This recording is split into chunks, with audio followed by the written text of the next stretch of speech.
टिमटिम तारा Tim टिमटिम तारा आकाश में घूमते घूमते थक गया था। वो अपनी थकान मिटाने के लिए धरती की सैर करना चाहता था। एक सुबह वो धरती पर सैर सपाटे के लिए आकाश से उतर आया। धरती के जिस स्थान पर वो उतरा वहाँ हरा वन था। चारों तरफ हरियाली छाई हुई थी। हरे भरे पेड़ों से भरा वन भरा हुआ था।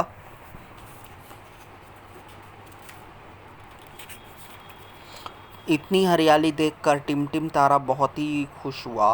उसका मन वन में घूमने के लिए मचल उठा। वो हरे वन में इधर उधर घूमने लगा। घूमते घूमते दोपहर हो गई। टिमटिम तारे को भूख सताने लगी।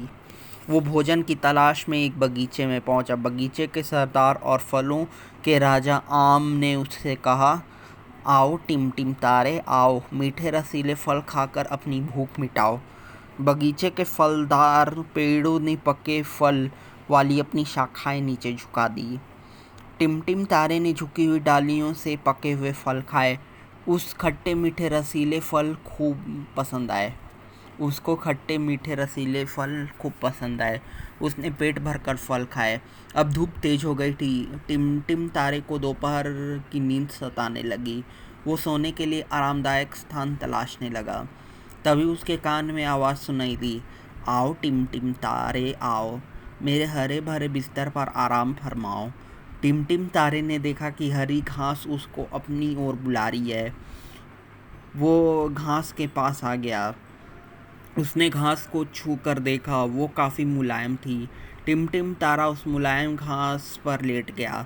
नीम के पेड़ से अपनी शाखा से टिमटिम तारे को छाया प्रदान की। फूलों और कलियों ने लहरा कर उसे हवा की। अब टिमटिम गहरी नींद में सो गया। जब वो जागा तो शाम हो चुकी थी। उसे प्यास भी लगी। वो पानी की तलाश में झरझर झरने के पास पहुंचा। झरझर झरने ने उसका स्वागत करते हुए कहा, आओ टिमटिम तारे, ठंडा मीठा पानी पीकर अपनी प्यास बुझाओ। टिमटिम तारे ने झरझर झरने से ठंडा मीठा पानी पीकर अपनी प्यास बुझाई और झरने को धन्यवाद कहा। उसी झरने के पास हरी भरी घास पर चिक्कू और मिक्कू खरगोश खेल रहे थे। उन्होंने टिमटिम को देखा तो वो दौड़कर उसके पास पहुंचे। उसने कहा, टिमटिम, क्या तुम हमसे दोस्ती करोगे? क्यों नहीं, मैं तो सुबह से यही तो कर रहा हूँ। मैंने बगीचे, फूल, घास, कलियों, फलों और झरने से दोस्ती कर ली। अब तुम्हारी बारी है।